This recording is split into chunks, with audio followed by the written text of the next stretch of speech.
What? I know. I just feel like we should do our intros as different characters every time. I think that's inspiring. Hi, I'm Jess, and today I'm a furball cleric with a fucking hatred for anything painful and a voice like...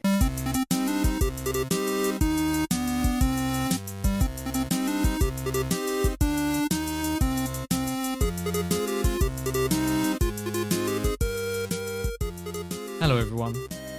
This is At the Table, a podcast about the latest in the golden age of TTRPGs.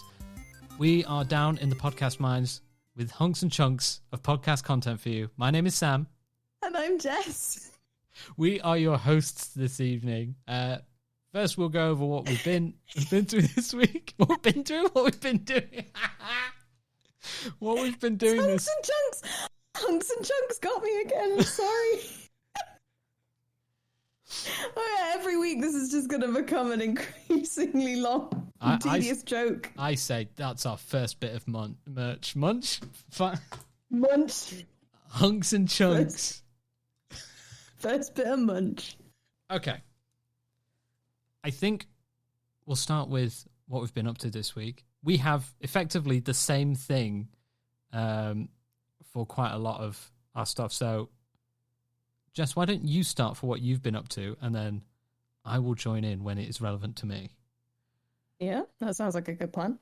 So, we are embarking on a brand new Spelljammer campaign for the Questing Time stream that will be live on Twitch every Sunday from the 4th of November, the 4th of December 2022 onwards until I guess we stop. The heat death of the universe. Pretty much. We'll be playing with a couple of players borrowed over from the Critical Drinking stream, Sasha, Emily, and Nacho, and our good Lord Commander of this podcast will be joining us as well, which is to say Sam will be coming over and mixing and gelling and having a nice time with that entire crew. I'm very excited because this will be the first time I have run a campaign beyond just the basic settings of Faerun. So this is going to be something else. I've done one-shots. I'm more than happy to do any kind of one-shot, but this is the first time that I'll be doing an extended campaign in that way. And it had me a little bit on edge, I think, for a little while. I've wanted to do something like it for a long time, but I didn't really know how to go about it, and I was more than terrified, especially because it's going to be on stream, that it would be not good, or I would be terrible. Because you guys are all hilarious, and I know each of you, and I know after our little session 0, there's some great chemistry there, so I have no doubt you guys are going to be able to form the greatest story, and I'm very excited to help weave that. I just don't know how good I can weave. Okay. I don't know how looms work. So... Sit yourself down. It's time. It's time for home truth. Jess, you're a very good DM. You've DM'd games with me, and especially with mixing new people. So your first time DMing a campaign on live stream. This will be my first time playing on a live stream with all strangers apart from yourself, who wonderful. They click together. There's such an energy and a kind of and real personality between them. And then I'm here. So that's also... No, they're really lovely. I'm really excited to play with everyone. Jess, you're going to do great. But also, You are... I think that's like blah, blah, blah. But this... You're shitting on yourself there a little bit, I think. Because you're a great player. You're very fun to play with as a DM. Brute. And as a player as well. Because we've been playing in games together for more than 10 years. And you are utterly and amazingly resourceful in any given situation. You outstep the next thing that I'm ever about to think or do or say. You always seem to have the perfect response in mind. And to that effect, you are able to bring a group together and come up with a plan that involves everyone, or split the party in a way that helps everyone. There is always an initiative with you that I cannot wait to see play out. So you're a great player, and I'm very excited to introduce you to the rest of the Questing Time community. But yeah, it's I think a brand new frontier for both of us. Yeah. Which is fittingly space themed. I think it's really interesting because I play quite mechanically, and I've noticed in a lot of games where I've played where I've not DM'd, I've been very mechanically minded and not a lot of role play. And I think what the group's proposing and what you're suggesting is a very RP heavy kind of play style, which I'm really excited to get to grips with, because I play quite RP heavy NPCs when I DM, but as soon as I'm a player, like the RP stuff just like floats out of my brain. But I'm really excited to like get to grips with that and be really tangible. And I think that's you've collated the perfect group of people to kind of to do that with. So I'm very excited for it. I think to your point about like Spelljammer being quite complicated, I think we'll talk about some of the rules a little bit later. I think what's also difficult is Spelljammer like contains all of the other worlds. So it's not like, it's not like just, oh yeah, Spelljammer, it's its own setting. Don't worry about it. You're like, okay, but they might go to Faerun. They might go, like, they can go to Toril, sorry. They can go to, like, the Dragonlance setting. They can go to Eberron. Like, they can go to all these places, which all have their own localized rule sets and stuff. And obviously, because we're pooling, and the idea from Spelljammer is meant to be, for those of you at home and listening and thinking, gosh, I kind of like Guardians of the Galaxy, but I wish it had a lot less Chris Pratt in it. For those of you who like that and want more swords and less guns, try Spelljammer. It's very cool. So yeah, you've got a whole, like, Spelljammer's set up to have lots of interesting things meet and join. Exactly. So and it's meant to be entirely accessible. You're basically meant to be able to pick up in one world, drop down in another. And providing you've got access to some of the rules of that, you can do that. I'm not going to be doing that in this campaign. Mainly, I mean, if we had 2 years to play out this campaign, who knows? Maybe we would. We've got 10 episodes of roughly 3 to 4 hours each. So the answer to that, just pragmatically, is no. Yeah, but sure. What is easier, I think, for DMs in that situation is to create a bunch of systems that can be reached. I mean, the speed of a Spelljammer is 100 million miles every 24 hours. And then I've been doing maths for most of this week and calculating, for example, how big realm space is and how long that would take to cross. And then how big the astral sea would need to be and how many days and how every element of the wider astral sea, plane, silver void, whatever you want to call it, would work. And then where people would be able to get to in different times, and then how to build that into a campaign. And then building different systems as opposed to, I think the Light of Xaxis, yes. The Spelljammer adventure that's come out is very specific with, I think it's Doom Space is one, Realm Space is another, and then it's just Wild Space System, ? Yeah, I dotted think around. We're going to talk about how those work. I think that's quite. I think that's the fulcrum of the Spelljammer rule system. But much like a lot of stuff at the front of the DM's guide, where they're like, oh, you're in the prime material plane, and also there are the negative planes. Like there is a lot there that people just don't ever touch, or if they do, it's for a hyper specific reason. And Spelljammer feels like it's like, okay. But also to your point where you're like, how far away is everything?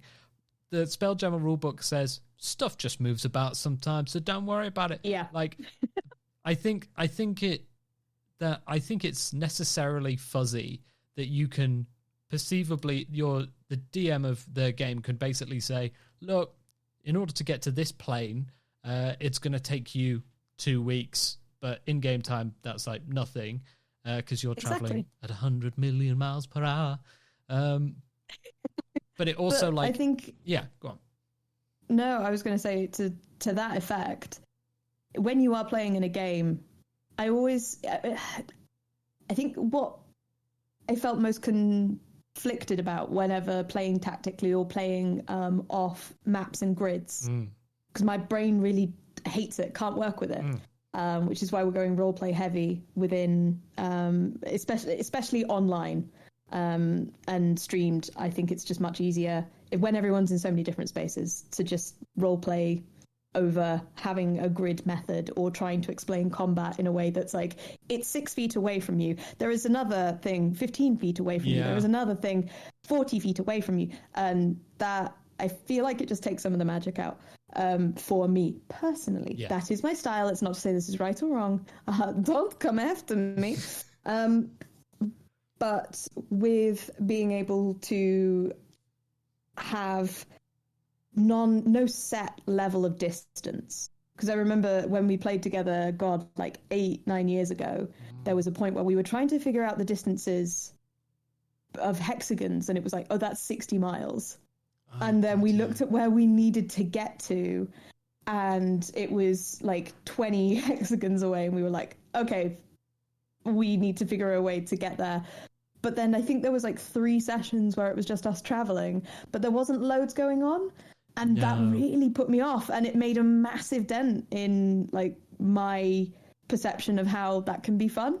And so since then, if someone's like, something is 400 miles away, I'm like, my first and immediate question is there any way to circumvent that?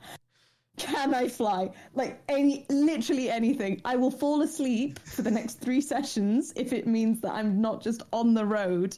If there's cool stuff to do in between, fine. But I just remember us being like, are we exhausted yet? Do we have enough to eat? I go hunting, and then that for like 3 sessions. And it feels I don't know why. The way we played it felt very much aligned to JRPG stuff and like early D&D stuff, where they're like, okay, well, you have 5 encounters per day.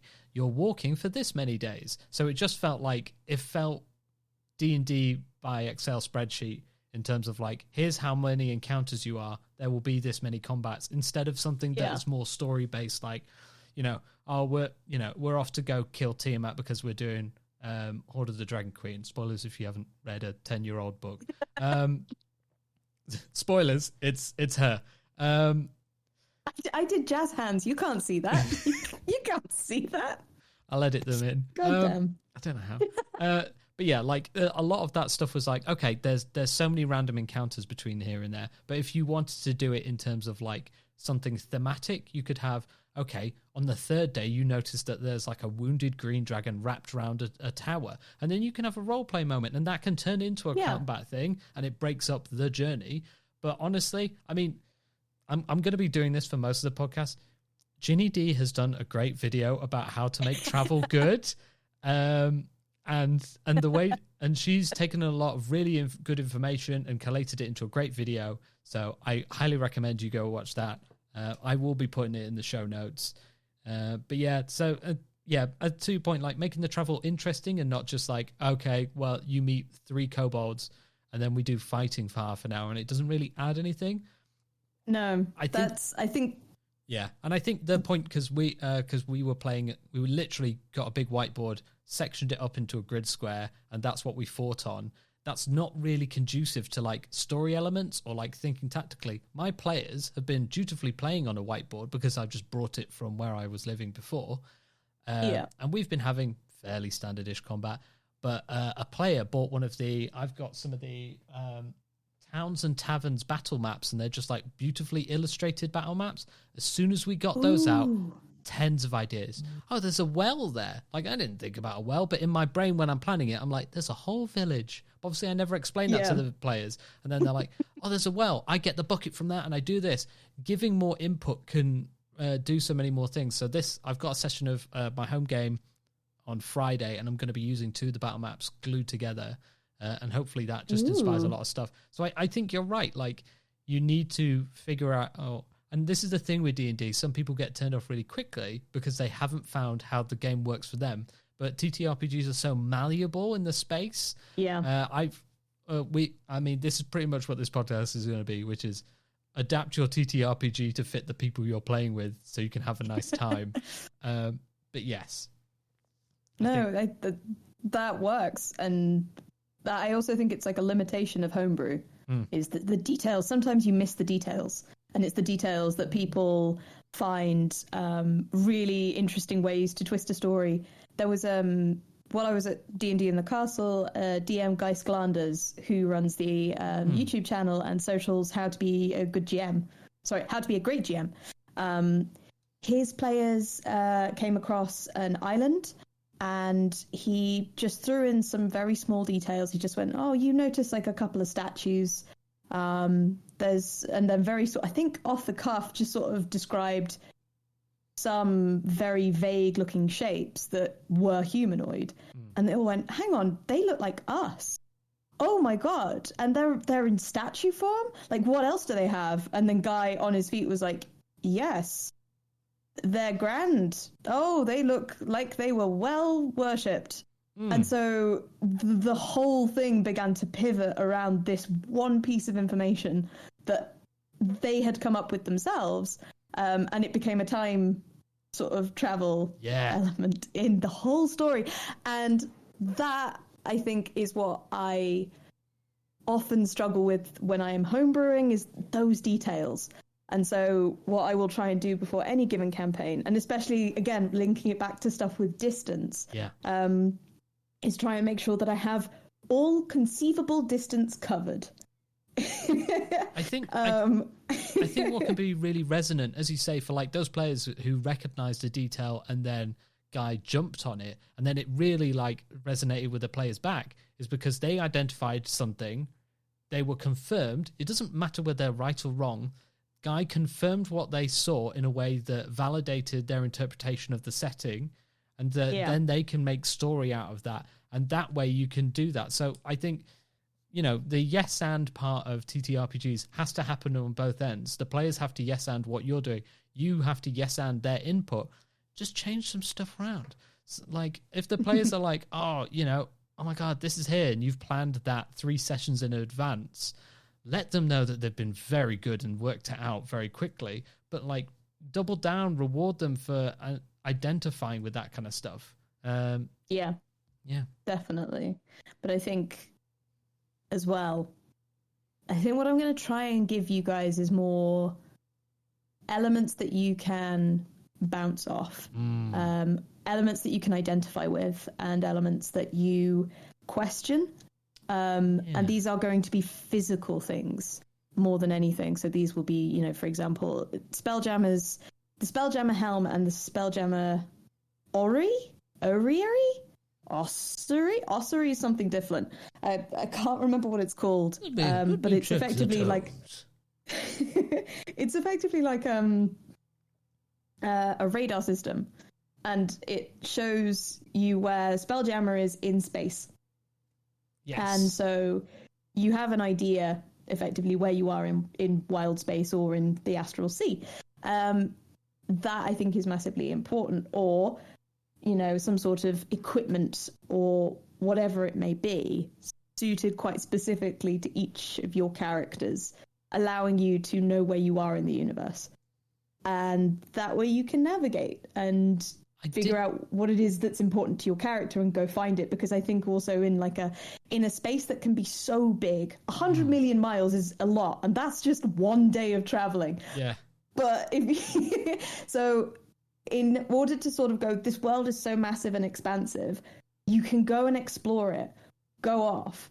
But also, here are the really key points. Here's the really fun stuff, and make it so that it's not honed in on one specific place. Almost, I want you guys to be able to go off an adventure and explore and have that option.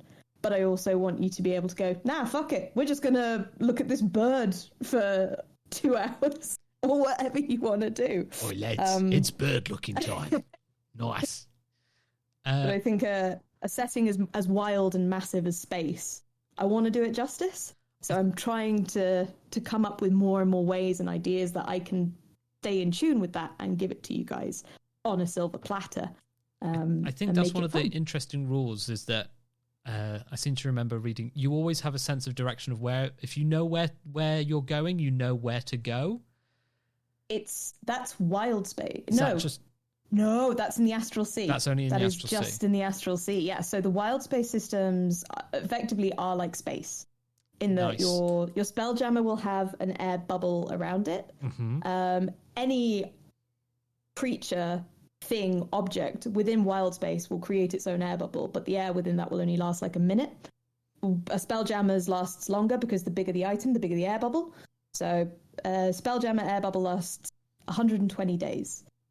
And in wild space, it's a vacuum. So you need those air bubbles to survive. And you can travel about. Now, if you go into the astral sea, it is, you don't need to breathe and you are ageless and you don't need to feed. All you have to do is think and you will drift in that direction. But if you are stranded in the middle of the astral sea and you are, for example, 7 trillion miles from the nearest wild space system, you travel that at walking speed, like swimming speed. Oh, no, that's gross. So you're not going to die, but like a couple of fucking millennia are going to pass before you get back home. And like, I love that is a facet of it. It's also horrifying because the minute you reach the edge of the wild space system and you enter it, you are at risk of dying. So you have to stay in the astral sea until you can find a way back in. So people are literally stranded at sea. And it's very much an idea of like lost souls. And so it's easy to sort of view it as an ocean while simultaneously viewing it as an endless death trap. I always found that really scary about like sci-fi movies whenever they like understand space and they're like, you've lost touch of the ship and like that ship can't slow down or turn around. That's it, bud. Yep. I'm like, and that's you're great. Done. Wonderful.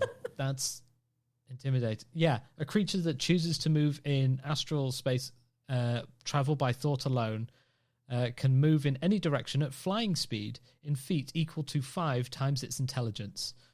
And let's just check my character's intelligence. Yeah. What would your tabaxi intelligence? Oh, he's not going to be... What would it be? Okay, so -1 is what? the modifier I put. Look, I love the standard array, and I'm here for it. I'm confused. So it's 5 times the modifier or 5 times... I think it's 5 times your score, because otherwise the modifier would make you go backwards in space and time. Let's double check. This is how you reverse in space. Yes, the score. It's so I can move 40 feet. Oh my god. I can move 40 feet. Right, I want to try and do some like math. Real fun. Yeah, right. How many feet are in a mile? Here we go. This is what we get for using a metric system, and then feet in a mile. I want to say it's 120. No. Feet? No, feet are like that's a foot. 5,280 feet per mile. Oh my god. Okay, right. So like a foot, if you try and imagine it in your head. The reason why I'm going in feet as well, by the way, not just because it's D&D rules, but because I work for an American research YouTube channel, we do everything in feet and inches, pounds and ounces. And so I've not looked at a meter in years. I don't know what that even means anymore. So, I didn't see the metric system since I was a boy. Right. 1, 2, 3. 1, 2, 3. Wow. Yeah, that's... Right. So, let's try... What stat did I go hard in? Oh, Dex. Okay. Right. That makes sense. 32 million. Was it 32 million? I think it was. I think it was. No, it was because that was the radius. Okay. Yep. Okay. So that would take 32 days.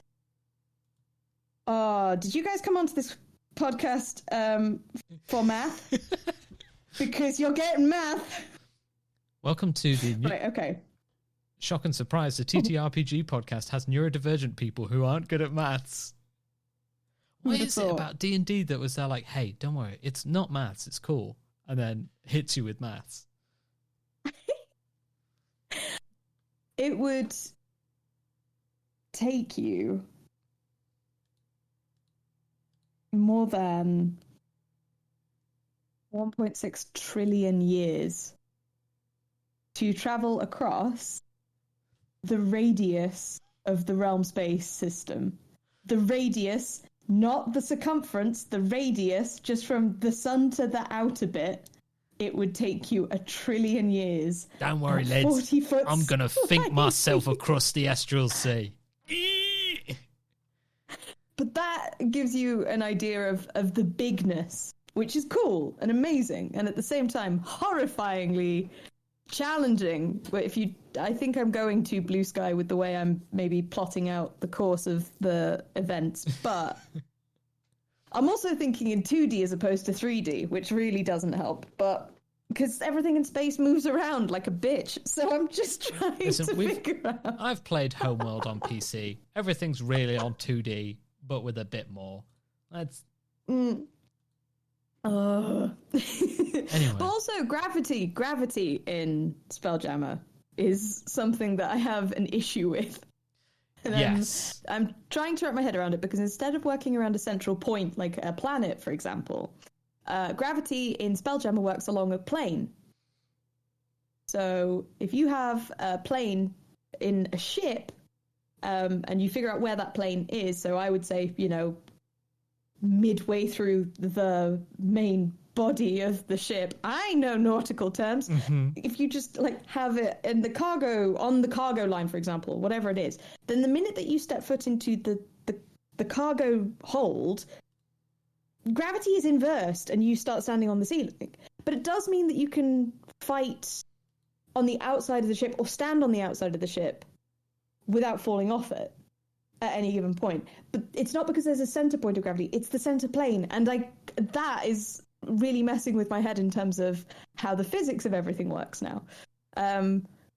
Which says a lot that in a game about Dungeons and Dragons, I'm thinking way too hard about physics. Look, I've always loved how these systems work. I've just read up. So as you say, the line of gravity is dictated by the hull, not by the center line of the ship or anything, just by the hull. So if you just drew a pancake ship, you'd be fine. Yeah. But all the ship designs are we would also like to be a bud, please, thank you. But also all the spells have a central gold standard. So if you go, you need a certain amount of gold value for various spells. So it doesn't matter about market fluctuation or resource. Nope, that's always going to cost this much gold. It's hard to wrap my head around, I think, at certain points. But we'll get there. If I can get my head out of the minutiae, focus more on the magic of it, we'll be fine. And I have a feeling that when we actually start playing, I will let go of a lot of these anxieties that are manifesting as me looking at the details and going, do I know how this works? And instead just going, yeah, it works for reasons unbeknownst to you. Enjoy. And then if people have any issues with that, then they can come fight me. I think in the real world. As long as your ruling is consistent, doesn't matter. However works exactly. best. Yeah. So we'll figure it out. I think that was going to be some of our discussion topics, some weird rules that we're going to talk about. So I think that neatly wraps up I think for next time, we may talk about another campaign that we've recently joined, which is very exciting. Oh, yes. But we will talk about that another time. Entirely so. I was going to raise one bit of news as something I was interested in. So a YouTuber that I've been following called the Azrai, he has make your own newspaper template. He's been in various TTRPG campaigns and does a lot of LARPing and does a lot of LARP stuff on TikTok. And he was there hey, I see a lot of people trying to make their own newspapers, and that seems to be really difficult. I've just made a template. It's on my Patreon, and it's on the free tier, so you can just have access to that. So I will link that in the show notes. But that's something I was quite interested in. But yes. Nice. That sounds like fun. Yeah. I don't think I have any news. I don't think there is any news that I have been invested in this week. So, yeah. The only other one that was quite interesting to me was because I was following Dragon Plus, which was D&D's in-house magazine, which they were ending because they were going to marry up with a lot of the stuff on D&D Beyond, and that's a better way to communicate stuff. But they've just got rid of the whole back catalogue, so you can't go back and have access to the whole back catalogue of Dragon Plus. Nothing at all? No, I don't think so. It's just gone. Okay. That sounds like that doesn't seem right. I would assume that they still have a catalogue somewhere, but it may not be accessible at the moment. But it's very unlike D&D to delete any of their entities without the plan to maybe revamp and bring it back. Well, according to EN World, Morris's unofficial TTRPG news, Wizards of the Coast's online e-zine, Dragon Plus, ended a few months ago. Until now, the existing issues were still accessible, but as of today, November 15th, Wizards of the Coast announced that Dragon Plus will be removed from the app stores on or around November 15th, and dragonmag.com would be redirected and its content will no longer be available.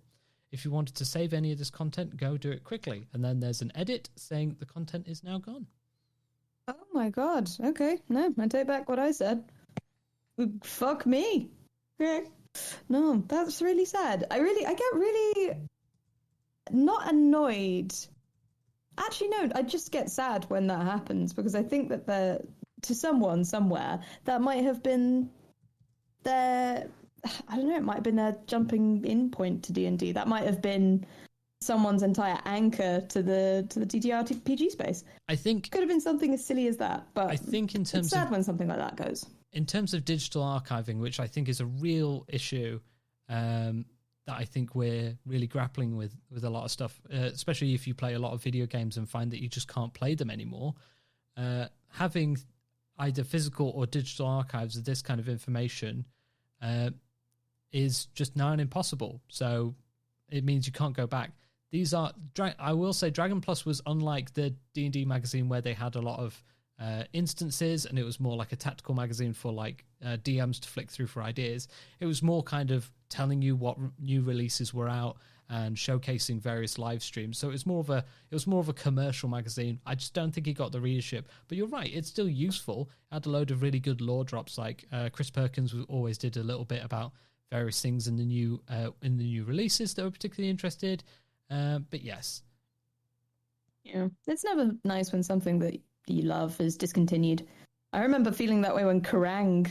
It was like, no, we're not going to make Kerrang! Anymore. And then they came back a little bit later with like, I think it was like monthly premiums or something. But it feels like the end of an era or the end of an age, especially when a publication stops. Yes. I think because we're seeing that more often now. I think when we're getting a lot more, this sounds like old podcasters shout at cloud, but like a lot more homogenization through where our media comes in. The like small magazines don't have the niche or the reach that they used to, so they just do less, or they become their own kind of like little streaming things. Warhammer do it a lot because they've got Warhammer Plus now. I know they still do White Dwarf, but it's kind of less and less. But they're basically doing what Wizards of the Coast have done, and they're like, look, we'll buy D&D Beyond. Everyone uses it all the time to make their characters and everything on. It has all our content, so why not just put anything we need to via there? So yeah. I think it's interesting, but yes, I'm more interested in some of the older editions that had more tactical stuff and more kind of like musings. It was a bit more magazine-y, but luckily, I think a lot of people in the TTRPG space have seen that Dragon Plus is not getting the reach and it isn't quite what they were used to. So there's a lot more kind of user-based media coming up. There's a lot of TTRPG magazines that I've seen for subscription where you can get that, and that's the kind of stuff they'll be like, hey, we made this one-page dungeon. Why don't you try it out? Hey, we made a whole plot line for how to make vampires cool, but in your setting that isn't Strahd or something. So there's a lot of other publications out, and it's definitely worth supporting them, making sure that you go and support people who make content that you go and enjoy. Yeah, that feels very 90s. Like even just saying, like giving some examples of the stuff that they do and give to their readership, that felt, I don't know, I got a very big nostalgia hit then of looking back through all of like the magazines at the newspaper shop, like when you were a kid. That makes me feel even more sad now. Sam, you bastard. I remember, if we go on a real nostalgia trip, right, listen. Go on. It's 2003. You really enjoyed the Lord of the Rings trilogy by Peter Jackson. Yes, okay? I did. You also really liked Warhammer for some reason. And luckily, Games Workshop saw the money big. And they made their own Lord of the Rings battle strategy game, which was like early 2000s. Right? Okay, bear with me. And it worked pretty much the same as Warhammer. But you bought all the minis. They're still really cool. I buy all the minis because they're the nice scale that I like, and they just did really good detail stuff, and all the elves looked fit. Right. Anyway, and I'm talking Haldir exclusively. But within that, they also made a version of their Mordheim game, which is it's a like tactical version of the bigger battle stuff where you have a set group of dudes. And every battle you went on, like, followed them. So if they got injured in the previous battle, you could roll to see if they recovered, whether that's a permanent injury, they lost something. So they rolled that onto Lord of the Rings. So you were good versus evil, but you had your squad. So every time you went into battle, did your dude die last time? What's his name? What has he managed to achieve? Has he managed to gain any items? And that was the first. Man. And that was the first role-play board game I ever played. I am really bad at Warhammer, so our friends whooped me every single time, so I just had a bunch of like limbless orcs, and I was like, the Uruk-hai are really cool, and I like Lurtz.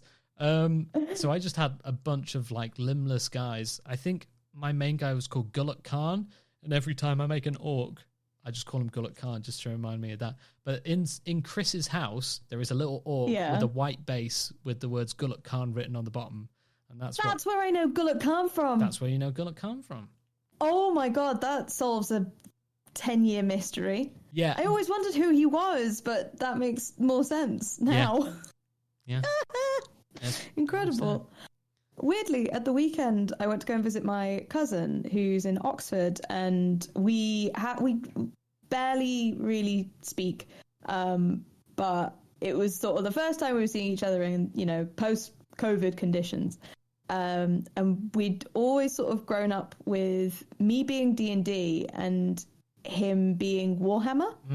And so I just remembered that. And he'd been going through a bit of a tough time recently. And so I bought Paul bought him some Warhammer minis and painted them all up. And basically got the bases on them so that, if we found like a nice quiet space, maybe we could do some painting in like a geek retreat or something like that. And I got to the station. I was like, I don't know if like you still like this or do this, but here is my offering to you, cousin. And he was like, oh, I used to do this. Yeah. Like when I was like a kid, like I prefer the Lord of the Rings stuff. And then that was it.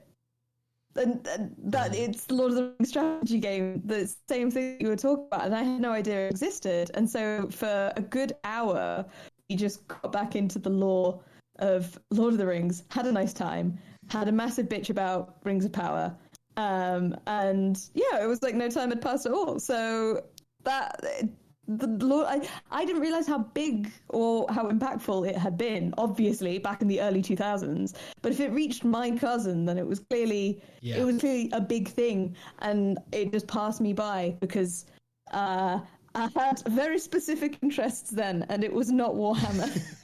I think like Warhammer had a bad problem of accessibility then. Like this was one of I was just saying that like I was more interested in like smoking and being cool and drinking in the fields of the tiny village where we grew up. We were cool. I saved my pocket money in order to buy a Blood Angels pendant that you could buy as some of the accessories on the wall. I remember because I used to save up money that I got as pocket money, and instead of saving it to buy cool new units so I wouldn't get my ass handed to me every single week, I would buy the stupid like Games Workshop accessories, like a Games Workshop wallet, like imagine primo, late 90s, early 2000 Velcro wallet with yes. Spice. And obviously I put it on my long chain, and I put it in my deep skater trousers, which I scuffed the heels out of because that's what you did to jeans. Were you even a 90s child if you didn't have a wallet on a chain, pants that were too big for you, and goddamn scuffed? It was stuffed as hell, and they would soak up the rainwater like a sponge anytime it rained. Absolutely. But if you didn't have them, you were not cool. Hi, millennials. I'm glad that you're still here. Everyone else has left. It's just us now. No. You can remember. You could be nostalgic. I know it's been weird seeing loads of 90s stuff coming on TV and everyone going, "God, that's vintage," and it hurts you inside. But we're here for you. Oh no, don't. Oh, sadness. Anyway, yeah. So those were our news things that we were quite interested in. So our discussion topic, which we brought up a little bit earlier. Whoops. It's all right. It's a prelude, an apéritif, an amuse-bouche, if you will. A vol au vent. Check out these vol au vents. Do you want a vol au vent? So you... it's not the same. Sorry, go on. You suggested this topic, and I haven't worded it well in the document, so I want you to take the first parallel step so that I can... So we've gone like weird rules, and because we were obviously reading the Spelljammer gravity rules and going, yeah, what the Jeff? What's happening here? Like, why is this relevant? And then I brought up that Starfinder gravity rules were weird. In fact, I think I've got the... Have you got the tome? The tome. It is hefty, for those of you listening at home. Like, it's wider than my thumb. Admittedly, it's because Paizo went, hey, let's not divide up the rulebook into 3 different books. Let's just have it as one book, which is great. But I can also use it to club a rat. And let's get some primo. Let's get some paper audio for you. Yeah. That's ASMR. Glossy that's paper. That's what the kids want. The Starfinder rulebook's really good. It's really well printed. I just don't enjoy Starfinder, and that's a me problem. I've never played it, so I don't know if I would enjoy it. Hello, dear listener. I'm going to do an ad read here, probably between our introduction section and our discussion section. This will be a way for us to pay people who come on the show and to pay our overheads. I may have any particular sponsors. They will be vetted by us, and it will be a proper ad read by one of us. It won't be a random digitally placed ad unless something majorly changes. So for now, in place of an actual ad, I would give a recommendation. So friend of the show, The Questing Beast LRP, as they're known on Etsy, you can also find them as The Questing Beast on Facebook, is a LARP or live roleplay leather supplies store. She also specializes in foam smithing. For you of those out of the know, that is making weapons out of foam, which are safe to use at most LARP sites. And she really specializes in commission. I have behind me I've got one massive dome shield. I have an entire set of armor. I've got an axe, a sword, a couple of pieces that she's repairing for me because they've been damaged and she was repairing them at a good price. A quiver, a couple of arrow bags. I have a lot of equipment from her. It's reliable, it's really good use, and she opens a really good dialogue to make sure that it's open to your spec. So I highly recommend you go to The Questing Beast LRP on Etsy and use the contact seller function to open a conversation. Thanks, and I'll let you get back to the show. So the discussion topic of this week is weird rules. Discuss, because I don't do questions well. But yeah, no, three word questions. Some of my favorite things to do with my writers. We will throw periodically just a couple of words together to practice our succinctness in asking for help, advice, or direction. And so we had a bunch of ideas of things that we wanted to discuss this week, and I boiled it down, destroying the detail and flavor of the question into 3 simple words. Weird rules, discuss. Which is up to both of... It was going to be for all 3 of us to discuss, but as you may have noticed, there is just 2 of us at the table today. So we will be having a look at weird rules that we have found in TTRPGs that maybe we don't quite get, and then we can question. So originally mine was the Spelljammer gravity rules, because I don't understand how gravity can work along a plane. The answer I'm working for at the moment is magic. But I like the idea that science and magic are mildly different, which is what angers me about that. But there we go. I think the gravity thing in Spelljammer is so weird and arbitrary, because as you say, like, it's along the hull. Like, okay, does that mean the plane of gravity, like if it was a standard galleon, which has like a hull that bends around the front of the prow, and then like goes underneath at the keel and stays flat, does that mean the plane of gravity curves up at the front of the prow, or does it stay flat along the keel? My initial thought was it would have to stay flat at the keel, otherwise you would just like have a J-shaped gravity plane, and that would be absolutely wild. Also, the example that they give is a Nautilus ship for the gravity plane, and the Nautilus ship has a flat bottom and then just a massive curly top. For the Nautilus ship, the gravity plane is a perfect way of making physics work.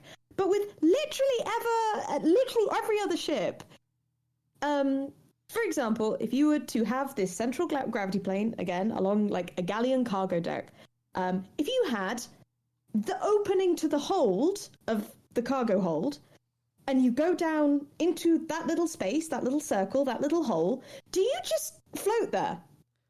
Do you just hang there? Stranger Things style. You know how like the upside down, in Stranger Things, you've got like the upside down and then the regular time, and then that's the gravity plane. Okay, I think the answer is yes. I'm looking at the Damselfly ship deck plans. Luckily, when you get the... Hi, everyone. It's me. It's your boy telling you to buy a Wizards of the Coast book, because, look, you're going to buy it, all right? So just get it. The Damselfly ship design has a gravity plane in which a third of the ship is below it, and it has an entrance below the gravity plane, implying that you're going to have to hop up upside down, then walk upside down, and then morph yourself round a corner in order to do that. I will say the only thing I can think of is that maybe there are passages on the outside of the ship, so the gravity plane in the center sort of works as like a spinning constant line, like a thread, if you will, and then you can sort of work it round that way maybe, but even as a thread it's not a plane. So again, these are the minute details I like to bog myself down in instead of actually writing the goddamn story. It's the Nautiloid like sits on top. In my brain's telling me that that's the water line. Okay, it's going to act like water, so you're going to be buoyant underneath that. So you're going to slap up against. You're going to slap up against the gravity under the hull, and beyond that, you're in normal. I think that's how I'm going to have to do it in my head. Otherwise, I am going to go and say, some of this artwork, God, this artwork's beautiful. Like, some of it looks like... gorgeous. Some of it looks like the front cover to the Terry Pratchett books. I'm looking at what's the one I really love? The Hammerhead ship. Just like all these people doing stuff in the background, and then this really beautiful, organic shaped, like, ship. I love it. I used to like stare at the Terry Pratchett book covers. It's exactly that. There is, I think it's Boo's Astral Menagerie. It's Minsk and Boo riding on I forget the name of it. I want to say Kindori, but it's not Kindori. They are riding on an amazing and beautiful creature. And it does have this very colourful, very Pratchett vibe about it. Yes. And you do want to just go and explore. And when you read the books, it does feel like you are lost in space, but also under the sea, which is a great combination, and it meets that, I find, really well with all of the descriptions, and also all of the way that the monsters and the creatures are all statted. It does feel very under the ocean, so you're not too out of your depth with space. But it makes what is traditionally a very dead area feel alive, and I really enjoy. There's something you can do on a Spelljammer called astral fishing, and so you can fish. And, roll a D100, see what happens. Fuck around and find out. Space edition. But again, I love that. And I love that they've managed to tie that in. I think that's a really smart way of viewing it and making it alive. But I still don't think it forgives them for the gravity rule. No, I still don't. I just I don't know think... why I'm clinging onto it. What I find weird is that I've been on TTRPG TikTok a lot, and and a lot of people were getting really upset with but there's no ship-to-ship combat rules. There is. Hi, Sam from the future here. What I seem to be talking about is the Spelljammer Academy rule set, which obviously came out ahead of the other Spelljammer rule sets. So I go on to talk out of my bottom for quite a while. So if you feel yourself going, hang on, no, Sam's wrong here, you're quite right. I am wrong. We are going to be wrong from time to time in this podcast. We're going to try not to be, but I'm also going to try and be transparent when we're not. So yes, I will return you back to the past. It just works like the rest of the combat rules and the rest of the rules. Yet, right. The ships have stats and they have weapons on them. We've had vehicle stats for a really long time, so I that wasn't a big thing. So everyone was kicking off about that, and then no one has gone, okay, but seriously though, how does gravity work? And obviously gravity can change depending on who's the bigger ship and who's hitting who. So then it becomes tactically advantage to be the bigger ship and smack people, I think. Overlapping gravity planes. Yes. And I don't know if it's the same with air bubbles. If two ships meet and one is larger than the other, then the smaller ship takes on the characteristics of air of the larger ship. Yeah. So if they have fresh air, then the smaller ship then has fresh air, regardless of whether they had foul air there before or not. Does the same thing happen with gravity planes? Is what I want to know. If they enter each other's air bubble, does one of them just sort of flip over? Overlapping gravity planes. When gravity planes intersect, such as when two ships pass close to each other at different angles, the gravity planes on both ships remain in effect until the two ships kiss. It often happens. And then they sort of drill bit round? If that happens, the gravity plane of the ship that has more hit points remaining, regardless of the ship's actual dimensions, overrides the other ship's gravity plane. So what you want to do is bomb the hell out of the other ship, then make them touch. The overrides the other ship's gravity plane, suppressing it as long as the ship remains in contact. Okay, that's a really weird way of saying the ship that has more mass will do more, will have a stronger gravity field. I think they're trying to explain their way away from how people understand physics, and it's just getting more confusing. When a ship touches down on a planet, the gravity plane is suppressed. Blah, blah, blah, blah. If the ship effectively, it's like magnets. Yeah. Instead of, so our bigger magnet basically controls the way that the other smaller magnet will turn and flip. Yeah. Depending on the polarity. Okay, I can work with that. That's an idea that I can stick in my head and remember if ever you guys have ship-to-ship combat, and I have to remember how does the ship move when it comes into contact? What if there are multiple ships? What if there's a bombardment? What if they all come in?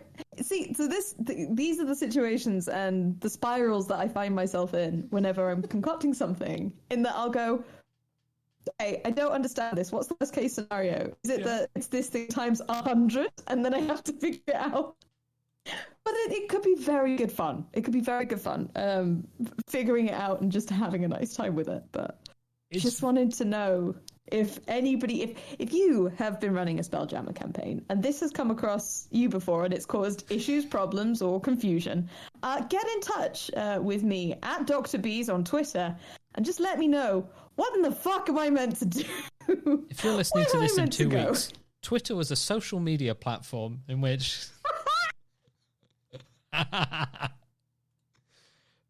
If you do actually have questions for the show, I'm happy to take them and to ferret them onto our various hosts.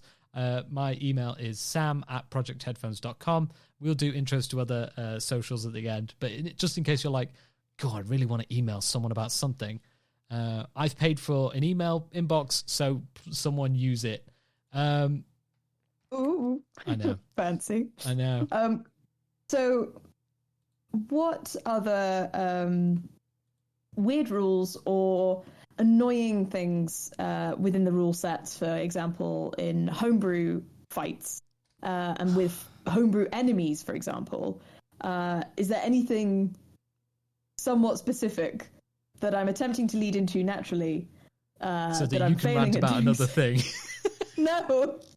So that I've seen in the Google Doc and that I'm attempting to lead in with in as natural a way as possible that I am failing at horrendously. So I've found with a lot of homebrew things, what I really struggled with, we had because we were playing 4th edition for a while, and then one of our friends went, okay, you're playing but as you, and we're going to discover your stats as we develop.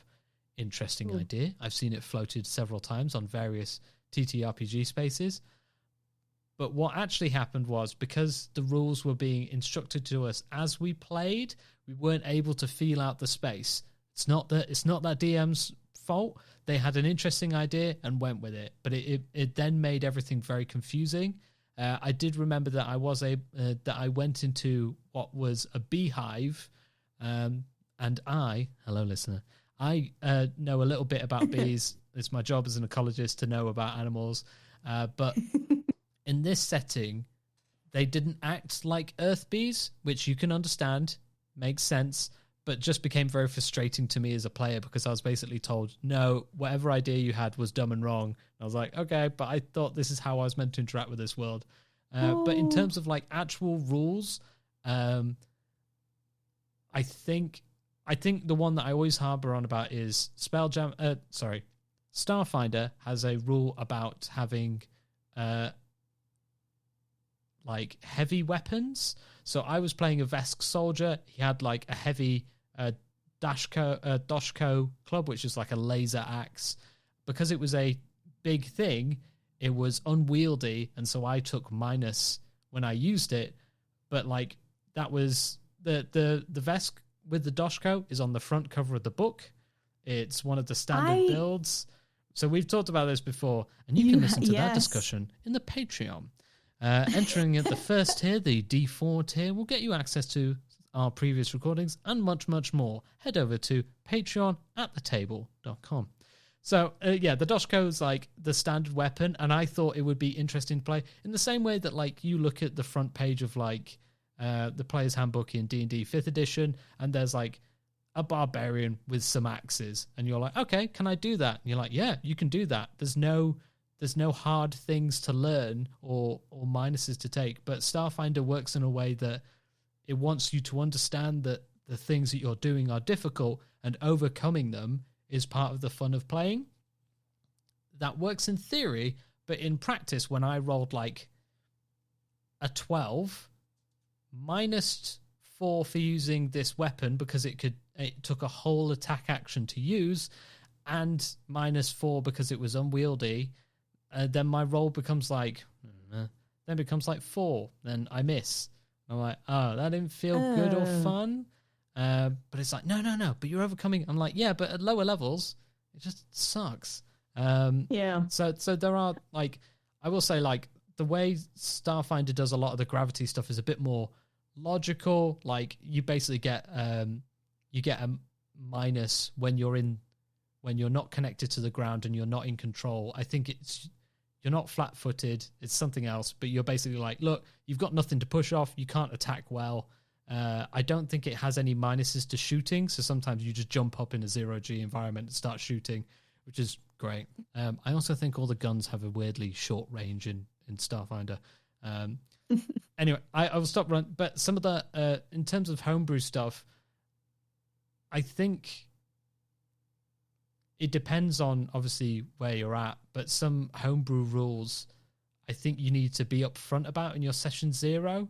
So I know some people have been really harsh about how recovery works. I know someone was I was playing a game and they basically sprung survival health on us. So instead of you go to bed, you sleep for 8 hours and you regenerate so you can go adventure, it was like, okay, you can heal a portion of your health overnight.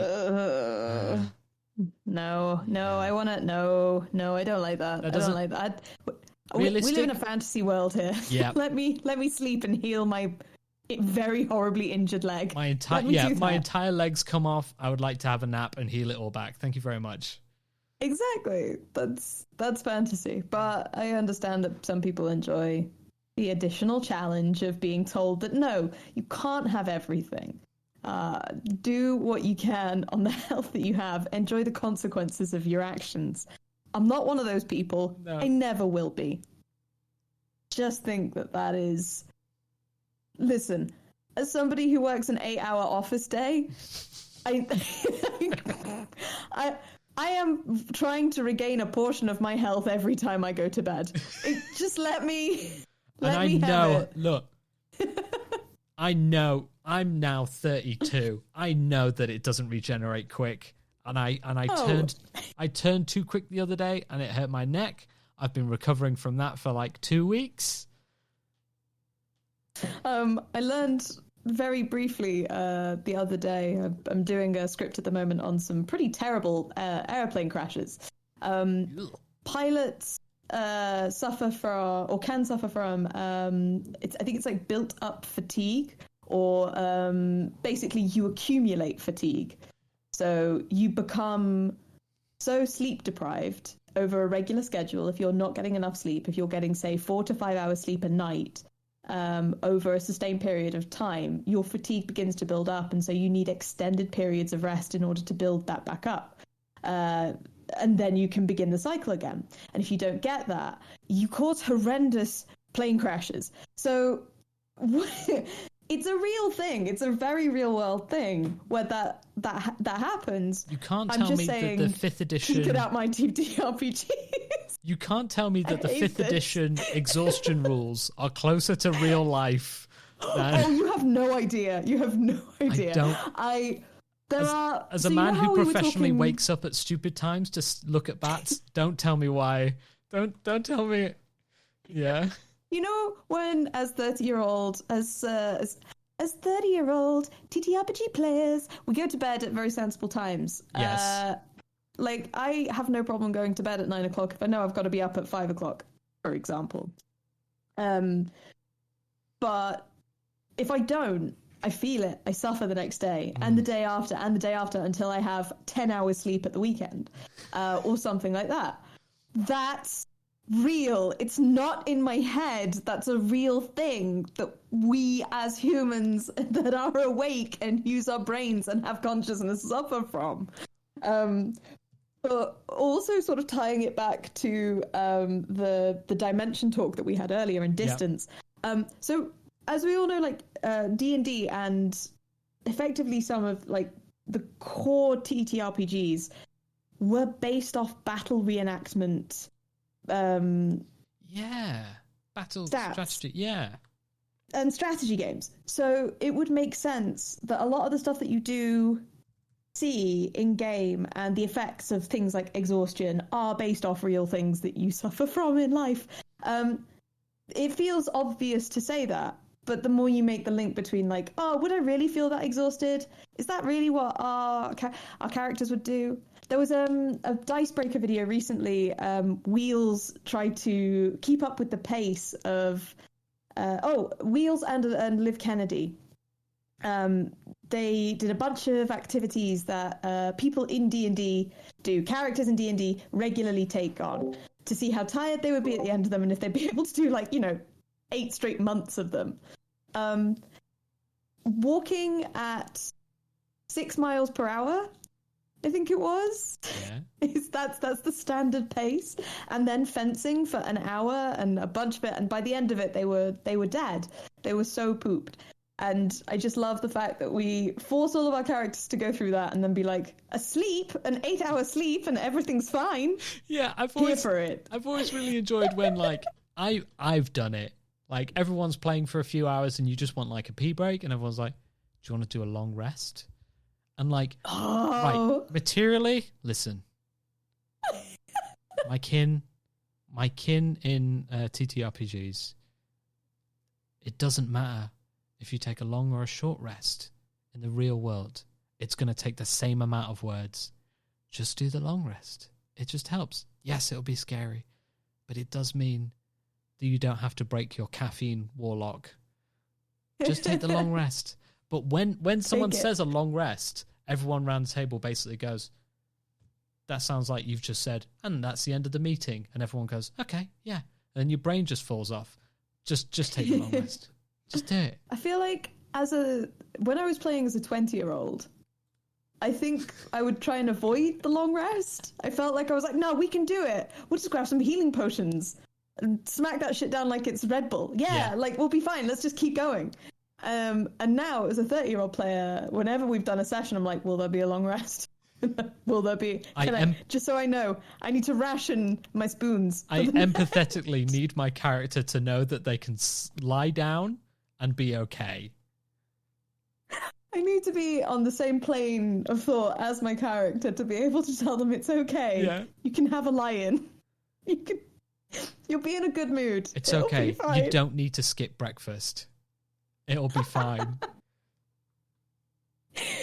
This is very important to me. This is what you're here for. Remember, millennial. Remember, it's no one else. It's okay. You're allowed to say that you haven't bought new socks for like 3 years and you think it's time to treat yourself and buy some more. Stop, I did that yesterday. I will say, I've got the most. Oh no, that's so. Oh, that feels threatening. I feel very attacked. You know what? Okay, so I will go on about one of my favorite RPGs at the moment, which is Lancer, which I love so much, but mainly because I'm a mech weeaboo. Is that it has confirmed things at the end. So you do a mission, which could be any number of combat encounters, but you might be able to repair at the end. But after that mission, you level up regardless, right? And in between those, you might have the opportunity to do what's called a full repair. So between your full bombastic fight where you like severed your own robo arm and like shoved it into like some space monster or killed another mech beautifully with slow anime noises, you can just heal. It's fine. The game wants you to recover. And then it also says in the rules, this game is designed that you can just like full on reprint your mech at the end of any thing. There's no like, so my brain's there like, I understand the parameters. It's like rewatching a show that's quite scary, but you've watched 4 or 5 times. You're like, there's a scary bit coming, but I'm comfortable because it's scary. And I know that it's coming. Yeah. That's Lancer. But also it has really weird rules where the robots are also a religion. Yeah. Go read Lancer. It's cool. It got a lot more money than they were expecting, and they've really put the work in. And also the community on Discord are absolutely delightful. And are also coders. So whatever you've broken in Foundry VTT, they can fix it. Lancer, the self-care of TTRPGs. Yeah. And with that, I think that's a pretty good place to end this week's session. Hey, Sam, where can we find more of your stuff? So you can find me, you can email me, sam@projectheadphones.com. Project Headphones does have an Instagram that I will be firing up. As we are an audio podcast, I don't know how much we'll do. We might do one of those cool sound wave things on Instagram. But you can find me there.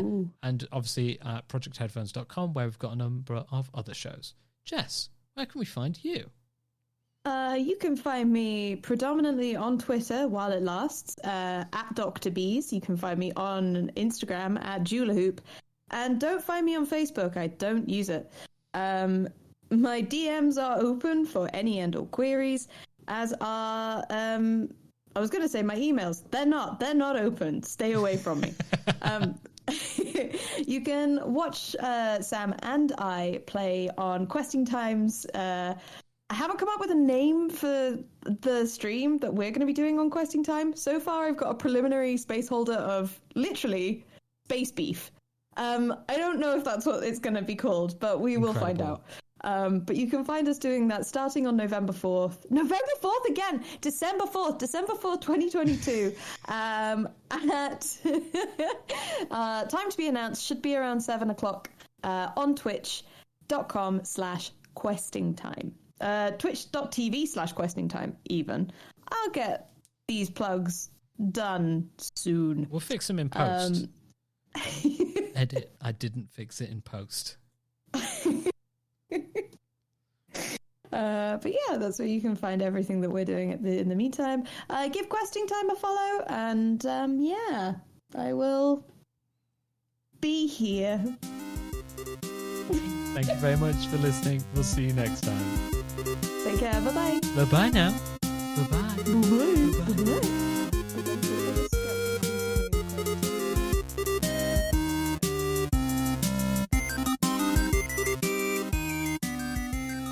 Thank you for listening to our show. At the Table has been a Project Headphones production. You can see more of our work over at projectheadphones.com.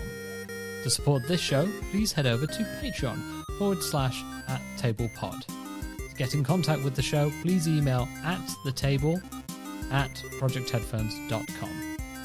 Please remember to rate, review, and share amongst your friends. It's the best way that we can get the show out there. Thank you and roll well. Our music was the track Captain Scurvy and the track Space Jazz by Kevin MacLeod in Computech.com, licensed under the Creative Commons by Attributions 4 license. You can find out more at creativecommons.org/licenses/by/4.0. Thank you very much.